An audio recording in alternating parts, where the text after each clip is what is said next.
Oke, baik. Baik, kita langsung saja ya Bapak.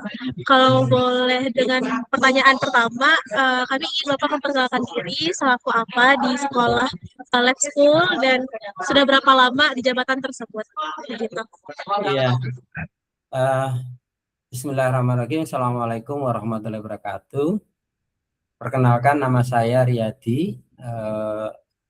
Saya di lab school ini dikelola oleh yang namanya Badan Pengelola Sekolah Laboratorium, disingkat BPS. Nah, di dalam BPS ini kami mengelola sekolah lab school di seluruh lab school yang ada. Jadi Universitas Negeri Jakarta itu menugaskan kami untuk mengelola lab school yang terdiri dari Kepala BPS, Kepala Badan Pengelola Sekolah, yaitu Profesor Dr. Toto Bintoro. Kemudian beliau didampingi oleh 3 wakil, yaitu wakil bidang akademik, yang kedua adalah wakil bidang SDM dan sarana prasarana, yang ketiga adalah wakil bidang kerjasama dan humas. Nah, ada satu lagi namanya Kepala Pusat Pengembangan Pendidikan dan Penjaminan Mutu Lab School, yaitu oleh saya sendiri, Riyadi, sebagai Kepala Pusat, dan dibantu oleh sekretaris saya bernama Dr. Uswadin. Itu struktur organisasi yang ada di lab school. Kemudian selain itu pengelola lab school ini selain ada kepala, wakil, dan BPS dan kepala pusat tadi, kami memiliki yang disebut dengan nama penyelia. Ya, ada satu penyelia, kemudian kami ada tim ahli pengembang, ada 3, ada tim ahli kerjasama dan humas, ada tim ahli IT, dan satu lagi tim ahli untuk pembelajaran. Nah, kami memiliki struktur sekolah yaitu SMP, SMA, dan ada TK, ada KBTK, serta ada SD. Nah, untuk sekolah yang dikelola langsung oleh Universitas Negeri Jakarta, kami memiliki 2 lokasi, yaitu lokasi di Ramangun, ada KBTK, ada SMP, ada SMA. Itu yang pertama berdiri ya. Jadi memang sekolah itu didirikan 168. Jadi kami punya sekolah itu. Kemudian tahun 2001 kalau tidak salah kami mendirikan lagi di Kebayoran. Di sana ada SMP dan SMA. Ya, ada SMP SMA. Dan di tahun-tahun berikutnya ada sekolah-sekolah mitra, yaitu sekolah-sekolah yang menggunakan manajemennya dari kami yang dalam hubungan dengan mereka adalah franchise. Jadi franchise itu didirikan oleh orang lain atau lembaga atau yayasan lain, tetapi menggunakan nama kami, menggunakan manajemen kami. Yaitu ada Cibubur, ada Cirende, ada Ciracas, dan ada Bintaro. Dan mungkin nanti ada berkembang lagi yang sudah membangun itu, ada Joglo, ada Bekasi, dan di Bogor. Itu perkenalan saya untuk sementara. Jadi saya mewakili Prototo sebagai kepala Badan Pengelola Sekolah Lab School. Saya sendiri sebagai kepala Pusat Penjaminan Mutu. Itu Mbak, terima kasih. Mungkin saya boleh nanya, Pak. Ya, silakan. Tadi Bapak bilang kan lab school sendiri dia memanage sekolah-sekolah lab school lainnya gitu, Pak. Kalau boleh tahu jumlah lab schoolnya berapa ya, Pak? Kalau terutama yang SMA gitu, Pak. Jumlah sekolahnya ada jumlah lab schoolnya, karena kan setiap lokasi itu ada yang hanya 1, ada yang 2 gitu. Jumlah sekolahnya, Pak? Jumlah sekolah itu di Ramangun ada 3, di Kebayoran ada 2, di Cibubur ada 3, kemudian di Cirende ada 2, kemudian di Ciracas ada 2, di Bintaro ada 1, hampir 13 ya. 13. Itu termasuk yang live school atau udah termasuk sama yang mitra juga tadi ya? Iya, semua sekolah lab school itu baik yang dikelola sendiri maupun yang mitra, itu namanya semua lab school. Ya. Lab school Yayasan Pembina Universitas Negeri Jakarta. Nama di lokasi juga ada, contohnya Lab Sky itu Lab Kebayoran, Lab JAK itu Lab Jakarta, Lab Jakarta, Lab Ciracas ya Lab Cir gitu. Ada Lab Sky, Lab Cirende. Masing-masing punya nama sendiri. Baik. Bapak tadi kan berarti Bapak posisinya tuh di bidang pengelola mutu gitu ya Pak, penjaminan mutu ya? Iya, Itu tugas saya di penjaminan mutunya. Itu penjaminan mutunya itu boleh nggak Pak diceritakan kayak dalam bentuk program-programnya ke sekolah atau manajemen sekolahnya itu seperti apa ya Pak? Ya, kalau di pusat penjaminan mutu ya mengelola penjaminan mutunya seluruh sekolah yang ada di lab school. Terutama bagaimana melakukan monitoring dan evaluasi terhadap seluruh program sekolah. Sekolah itu kan memiliki banyak program ya. Program yang kaitannya dengan pembelajaran, program yang kaitannya dengan ekstrakurikuler. Ya, kami nggak ada jeda istirahatnya untuk program di sekolah ya. Jadi di luar pembelajaran secara akademik, jadi non akademik, siswa-siswa seluruhnya dibekali dengan kegiatan-kegiatan ekstrakurikuler. Kalau untuk pembuatan program itu sendiri itu berada di bawah Bapak atau ada tim khusus Sekolah. yang Sekolah. itu sekolah masing-masing berarti Ya, programnya seperti apa? Sekolah setiap awal tahun pasti menyampaikan program kerja. Kemudian kami sebagai pengelola nanti akan menyetujui, ya kemudian juga menganggarkan kepada sekolah. Sekolah yang Berarti melaksanakan semua. bentuknya itu pengajuan berarti ya Pak dari sekolahnya masing-masing. Ya, melalui program. Oke Bapak. Kalau untuk proses pengambilan keputusannya sendiri itu cara menilai apakah program ini disetujui atau tidak itu seperti apa Pak? Apakah ada aspek-aspek penting yang dilihat gitu? Ya, keputusan mana? Keputusan program dari setiap sekolah atau keputusan terkait dengan apa? Keputusan program sekolahnya itu, misal ada program Ya, pembelajaran atau ada sekolah ekstrakurikuler. ya. Kalau program sekolah kan mereka sudah punya program-program rutin, program-program yang tidak rutin sudah punya. Jadi tinggal sebetulnya menyampaikan program-program yang rutin jelas selalu disampaikan, pasti akan juga disetujui karena memang itu program yang sudah berjalan, program yang sesuai dengan kurikulum. Nah, program-program tambahan biasanya yang nanti diusulkan setuju atau tidak ya nanti didiskusikan, tidak hanya usul, menyampaikan urgennya kayak apa, baru bila BPS menyatakan itu layak ya nanti didanai dan dilaksanakan oleh sekolah. Oke, baik, saya mengerti. Berarti untuk pengambilan keputusan itu didiskusikan oleh tim yang bersangkutan gitu di stakeholder bersama Bapak, baru nanti didanai gitu ya Pak kalau disetujui. Nah, kalau seandainya ada kayak tawaran program baru gitu, itu aspek yang ada nggak kayak aspek yang dinilai entah itu dia kebermanfaatannya atau dia bisa membantu di bagian apa atau topik apa yang sedang diangkat oleh BPS itu sendiri itu seperti apa Pak? Ya BPS kan punya visi, Lab School itu punya visi itu diterjemahkan oleh unit-unit sekolah melalui program mereka gitu. Kalau programnya sesuai dengan visi dan kita punya IKU juga, dari IKU itulah teman-teman kepala sekolah dan timnya menyusun program. Kalau memang udah sesuai ya programnya pasti jalan gitu. Tinggal memprioritaskan aja mana program prioritas, mana yang tidak, mana yang mungkin cukup dananya, mana yang tidak gitu. Oke. Tapi ada nggak ya Pak setelah kayak program tersebut disetujui, pas keberjalanannya selama 1 tahun tersebut dia harus di-cut atau dana untuk dia malah dialokasikan untuk program lainnya, itu sering terjadi atau mungkin di waktu-waktu tertentu Pak? Untuk sementara tidak, karena kan kami melakukan pemantauan terus juga. Jadi program-program yang sudah dibuat rencana kerja setiap tahun ya akan dilaksanakan oleh unit. Nah, nanti kami di penjalin mutu yang akan melakukan audit mutu, melakukan pengawasan. Ya, dalam pengawasan program-program tersebut berjalan dengan baik ya dilanjutkan gitu. selama tidak ada kendala ya mereka berjalan seperti apa adanya. Oke, baik Bapak.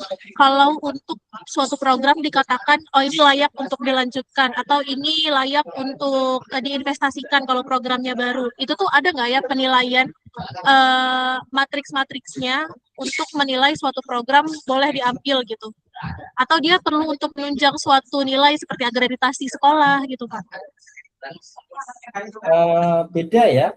Akreditasi sekolah kan memang tersendiri di dalam penjamin mutu eksternal. Kalau kami di penjamin mutu internal ya melalui program kami sekedar mereka membuat program yang jelas ya kita nilai dengan baik, dan jika memang ada program yang tidak berjalan dengan baik ya kita lakukan rapat koordinasi. Kan kita sistemnya pimpinan kolegial ya. Kolegial itu artinya setiap keputusan pun juga bisa melalui forum rapim.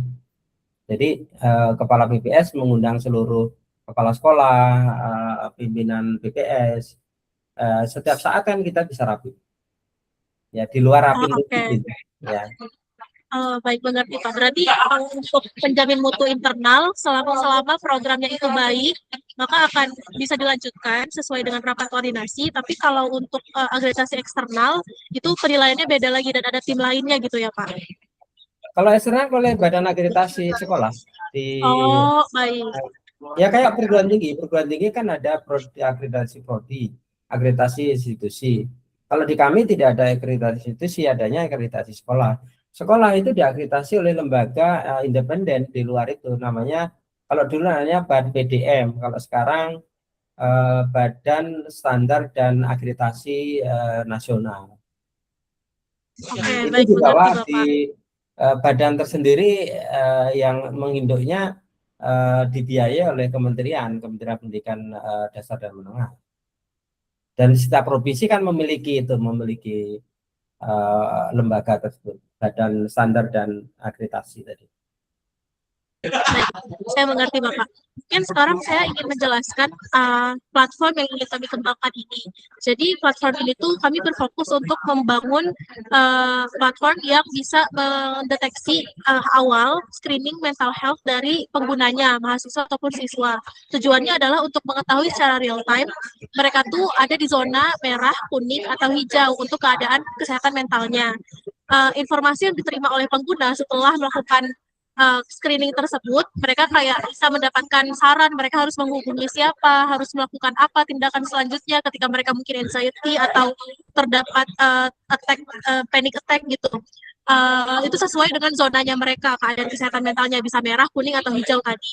Lalu untuk psikolog yang terkait juga dengan platform ini, mereka bisa dengan mudah membaca dengan cepat hasil dari screening mental health yang sudah diberikan dari platform ini.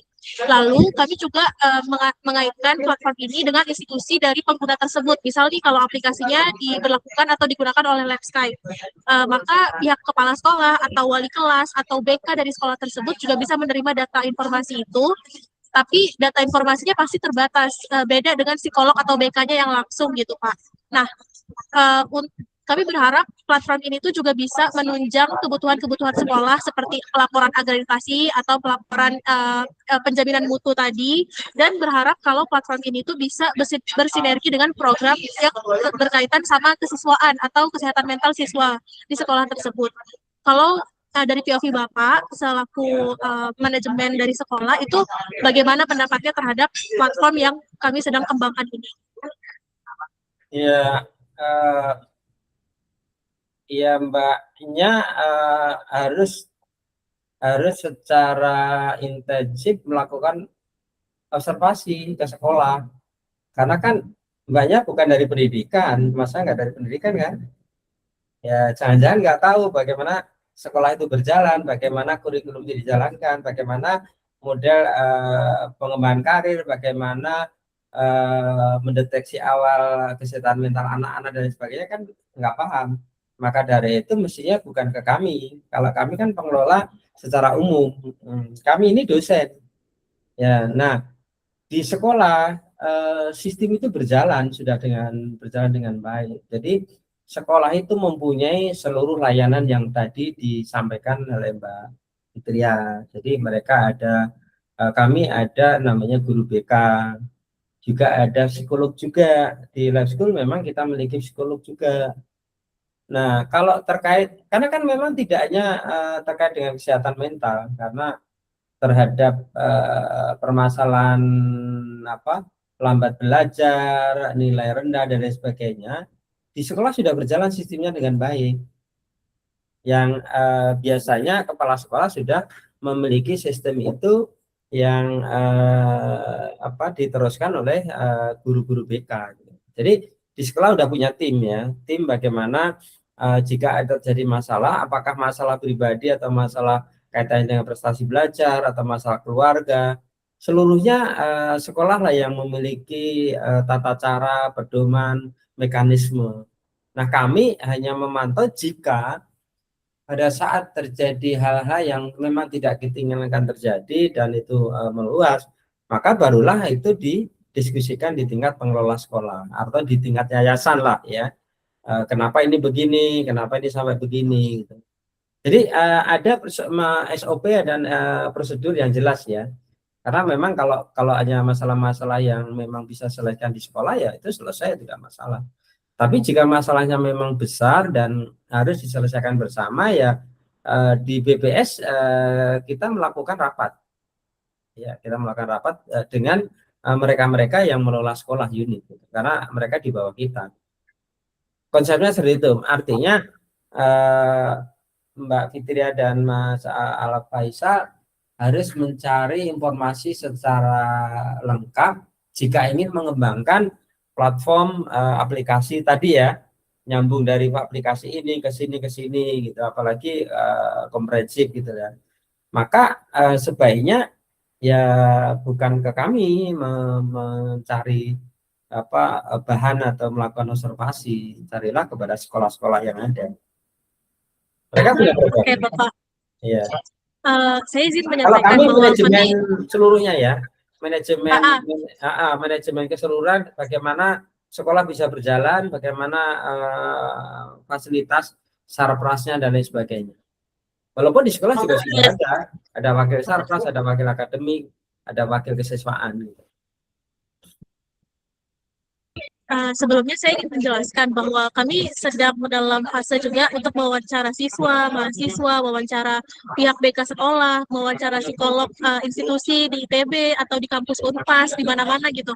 Kami juga baru saja menyelesaikan wawancara kepala sekolah dan wakil kepala sekolah di Taruna Bakti yang ada di Bandung. Jadi kami pengen tahu informasi atau apa yang dibutuhkan oleh setiap pihak yang terlibat. Nah, dalam hal ini kami juga butuh masukan nih dari pihak yayasan melihat program ini tuh bisa nggak ya diaplikasikan di sekolah yang di bawah yayasan tersebut.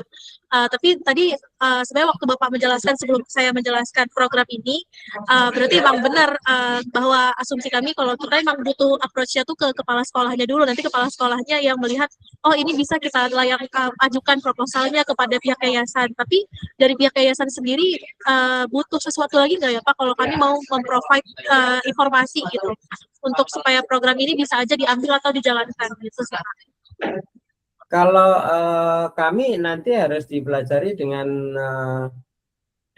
SOP, dengan struktur kerja kami ya, kami mengelola inovasi kami ke depan kayak apa gitu. Karena di lab school kami seluruhnya sudah dikembangkan, termasuk tadi bagaimana pengelolaan mental itu sudah ada di SOP, sudah ada di taraf sekolah.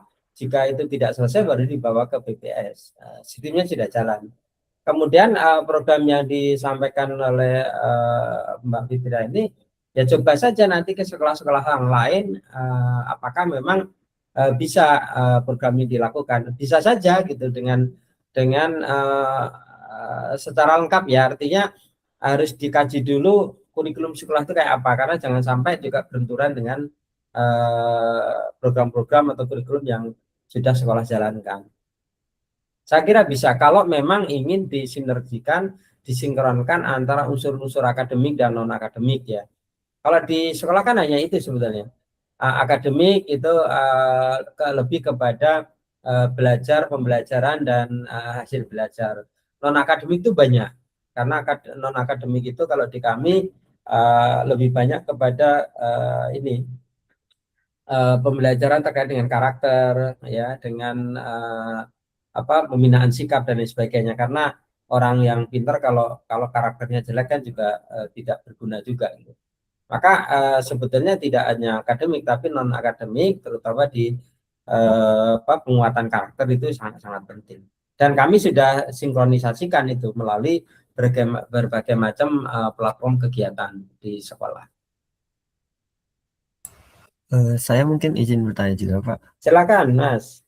Untuk kalau program di sekolah gitu, itu biasanya disetujui oleh pihak sekolah atau pihak lab schoolnya, Pak? Ya diskusi nanti di dalam rapim, di dalam penyampaian program kerja dan evaluasi kinerja kan mereka memaparkan. Ya, tinggal prioritas saja. Kalau dananya cukup ya laksanakan, kalau enggak ya kalau ada 10 ya anggarannya sampai 8 atau sampai 10. Kalau sampai 10 ya laksanakan semua. Kalau hanya sampai 9 ya 10-nya jangan dulu, mungkin 10-nya tahun depan gitu. Tidak kaku, kita tidak kaku.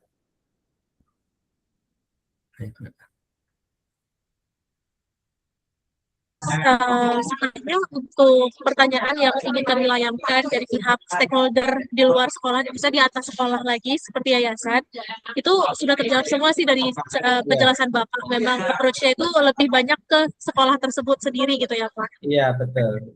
Iya. Tapi dari POV Bapak sendiri ada nggak ya kekhawatiran atau concern kalau seandainya program ini jadi dijalankan di sekolah-sekolah di bawah BPS gitu? Ya mungkin bisa, tetapi kan benturan dengan yang sudah ada. Iya, benturan yang sudah ada. Jadi silakan aja kalau mau menyampaikan programnya ya ke sekolah-sekolah yang ada, tidak hanya live school ya, dengan program atau dengan proposalnya gitu. Kami banyak menerima proposal dari luar sekolah, mau program apa banyak. Ya. Tapi tidak semata-mata kita setuju juga, karena kan juga menyangkut juga dengan anggaran, dengan program ya yang sudah ada, apakah nanti mengganggu yang sudah ada atau berbenturan atau memang itu sudah dilaksanakan. Kan biasanya usulan proposal akan dipelajari gitu oleh kepala BPS akan berdiskusi dengan sekolah juga gitu, mana yang cocok mana yang tidak gitu. Baik Bapak, dimengerti. Sepertinya semua pertanyaan sudah terjawab. Terima kasih banyak atas waktunya yang sudah diluangkan untuk kami. Ya, semoga jawabannya ya, mudah-mudahan sukses ya Mbak Fitria dan Mas Faisal ya. Baik, terima kasih Bapak Karyadi. Terima kasih Bapak. Assalamualaikum warahmatullahi wabarakatuh. Waalaikumsalam. Cepat banget keluarnya Bapak. Oke. Sebenarnya kayak tricky ya. Maksudnya kayak